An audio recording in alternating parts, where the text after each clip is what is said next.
സ്മൃതി, ഇപ്പോൾ രണ്ടാം ഘട്ട ആക്രമണങ്ങൾ എവിടെ നടന്നു എന്ന് സ്ഥിരീകരിക്കാൻ കഴിയുന്നില്ല. പക്ഷേ അമേരിക്ക അവരുടെ വ്യോമാക്രമണം ഇറാനിൽ തുടരുന്നു എന്ന തരത്തിലുള്ള റിപ്പോർട്ടുകളാണ് ഇപ്പോൾ പുറത്തു വരുന്നത്. അതിൽ ഏറ്റവും പ്രധാനപ്പെട്ട കാര്യം തങ്ങൾ കൂടി അറിഞ്ഞുകൊണ്ട് തങ്ങൾ കൂടി നടത്തിയിട്ടുള്ള ഒരു ആക്രമണം എന്ന് ഡൊണാൾഡ് ട്രംപ് തന്നെ സ്ഥിരീകരിക്കുന്ന ഒരു വീഡിയോ ഇപ്പോൾ ലോകത്തിന് മുന്നിലേക്ക് അദ്ദേഹത്തിന്റെ തന്നെ സോഷ്യൽ പ്ലാറ്റ്ഫോമായ ട്രൂത്ത് സോഷ്യൽ വഴി ഡൊണാൾഡ് ട്രംപ് തന്നെ പോസ്റ്റ് ചെയ്യുകയാണ്. അപ്പോൾ അങ്ങേയറ്റം പ്രകോപനപരമായ നടപടികൾ അമേരിക്കയുടെ ഭാഗത്ത് നിന്ന് ഉണ്ടാകുന്നു. വലിയ നാശനഷ്ടങ്ങൾ ഇറാനിൽ ഉണ്ടായിട്ടുണ്ട് എന്ന തരത്തിലുള്ള റിപ്പോർട്ടുകൾ തന്നെയാണ് വരുന്നത്.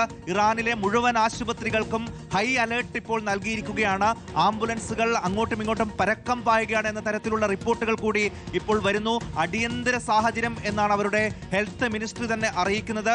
മുഴുവൻ ആശുപത്രികളോടും സജ്ജരായിരിക്കാൻ പറയുന്നു. അപ്പോൾ അങ്ങേയറ്റം വലിയ നാശനഷ്ടം ഇന്ന് ഇസ്രയേലും അമേരിക്കയും നടത്തിയ ഒരു ജോയിന്റ് ഓപ്പറേഷനിൽ ഇറാനിൽ നടന്നിട്ടുണ്ട് എന്ന് തന്നെയാണ് വ്യക്തമാക്കുന്നത്. അവരുടെ നഗരമധ്യത്തിലാണ്, യൂണിവേഴ്സിറ്റി സ്ട്രീറ്റിലെ നഗരമധ്യത്തിലാണ് ഒരു വലിയ സ്ഫോടനം നടന്നത്. അതിലൊക്കെ വലിയ നാശനഷ്ടം ഉണ്ട് എന്ന് തന്നെയാണ് ഇപ്പോൾ മനസ്സിലാക്കുന്നത്. അങ്ങനെയാണെങ്കിൽ എല്ലാ ആശുപത്രികളും അടിയന്തരമായി സജ്ജമാകണമെന്നുള്ള ഒരു നിർദ്ദേശം കൂടി ഇപ്പോൾ വരികയും ചെയ്യുന്നുണ്ട്. എന്തായാലും ഇറാന്റെ ഭാഗത്ത് വീഡിയോയിൽ അവകാശവാദം കൂടി പുറത്തു വരികയാണ്. അമേരിക്കൻ ജനതയെ, ഇറാനിലുള്ള അമേരിക്കൻ ജനതയെ രക്ഷിക്കാനുള്ള, പ്രതിരോധിക്കാനുള്ള ആക്രമണം എന്ന രൂപത്തിലാണ് ഇപ്പോൾ ട്രംപിന്റെ പ്രതികരണം വന്നിരിക്കുന്നത്. കെ സജീഷ് ഉണ്ട്. സജീഷ്, ഇപ്പോൾ ട്രംപ് ഒരു വീഡിയോ ആണ് പുറത്തിരിക്കുന്നത്. വീഡിയോയിൽ ട്രംപ് പറയുന്നത് എന്താണ്? ട്രംപ് ഇപ്പോൾ 8 മിനിറ്റ് ദൈർഘ്യമുള്ള വീഡിയോയാണ് ട്രൂത്ത് സോഷ്യൽ വഴി, തന്റെ സോഷ്യൽ മീഡിയ പ്ലാറ്റ്ഫോമായ ട്രൂത്ത് സോഷ്യൽ വഴി പുറപ്പെടുവിച്ചിരിക്കുന്നത്. അതിൽ ഏറ്റവും പ്രധാനപ്പെട്ട കാര്യം, നമ്മൾ നേരത്തെ പറഞ്ഞതുപോലെ അമേരിക്ക ഇറാനെ ആക്രമിച്ച കാര്യം അമേരിക്കയുടെ പ്രസിഡന്റ് സ്ഥിരീകരിച്ചു എന്നാണ്. അമേരിക്ക ഒരു കാലത്തും ഇറാനെ ആണവായുധം നിർമ്മിക്കാൻ അനുവദിക്കില്ല.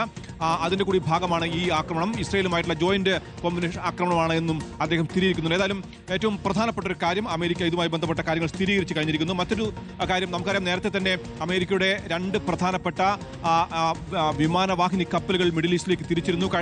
ഇന്നലെയാണ് ഗ്രീസിലെ വ്യോമത്താവളത്തിൽ നിന്ന് ലോകത്തിലെ തന്നെ ഏറ്റവും വലിയ വിമാനവാഹിനി കപ്പലായ USS Gerald L Ford middle ഈസ്റ്റിലേക്ക് തിരിച്ചത്. നേരത്തെ തന്നെ എബ്രഹാം ലിങ്കൺ വിമാനവാഹിനി കപ്പലും അവിടെ തമ്പടിച്ചിരുന്നു. ഇതിലെല്ലാം തന്നെ ഇറാനെ ഒന്നടങ്കം മുക്കാൻ കഴിയുള്ള അത്യാധുനിക ജെറ്റ് വിമാനങ്ങളും അല്ലെങ്കിൽ യുദ്ധവിമാനങ്ങൾ അടക്കം സജ്ജീകരിച്ച വലിയ വിമാനവാഹിനി കപ്പലുകളാണ്. ഇത് ഇറാനെ വലയം ചെയ്തിരിക്കുകയാണ്. ഇപ്പോൾ നമുക്ക് ലഭിക്കുന്ന ഏറ്റവും പ്രധാനപ്പെട്ട ഒരു കാര്യം, രണ്ടാം ഘട്ട ആക്രമണം ഇറാനിൽ നടന്നിരിക്കുന്നു. അതിൽ ഏറ്റവും പ്രധാനപ്പെട്ട ഒരു കാര്യം, ടെഹ്റാൻ, ഇസ്ഫഹാൻ, ഖോം, കരാച്ച്, കെർമൻഷാ എന്നീ 5 പ്രധാനപ്പെട്ട സ്ഥലങ്ങളിലാണ്. ഇതിൽ നമുക്കറിയാം, ഇസ്ഫഹാൻ ഇറാന്റെ ഏറ്റവും പ്രധാനപ്പെട്ട ആണവായുധ നിർമ്മാണ മേഖലയാണ്. അത് കഴിഞ്ഞ വർഷം ജൂണിൽ അമേരിക്ക നടത്തിയ ഓപ്പറേഷൻ മിഡ് നൈറ്റ് ഹാമറിൽ ഏറ്റവും പ്രധാനമായി ആക്രമിച്ചത് ഇസ്ഫഹാൻ വ്യോമ ആണവായുധ മേഖലയായിരുന്നു. ഇവിടെ വെച്ചിട്ടാണ് ഇറാൻ ആണവായുധം നിർമ്മിക്കാനുള്ള യുറേനിയം സമ്പുഷ്ടീകരണം നടത്തുന്നതെന്നാണ് പാശ്ചാത്യ രാജ്യങ്ങളുടെ ആരോപണം. അത് ഏറെക്കുറെ സ്ഥിരീകരിക്കുകയും ചെയ്തിട്ടുണ്ട്. ഈ മേഖല കേന്ദ്രീകരിച്ചുകൊണ്ടാണ് അമേരിക്കയുടെ ആക്രമണം ഉണ്ടായിരിക്കുന്നത്. അത് വലിയ തോതിൽ ഇറാന് ക്ഷതമേൽപ്പിക്കുന്ന ഉറപ്പാണ്. വലിയ രീതിയിലുള്ള യുദ്ധത്തിലേക്ക് നീങ്ങുന്നു എന്ന് വേണം മനസ്സിലാക്കാൻ.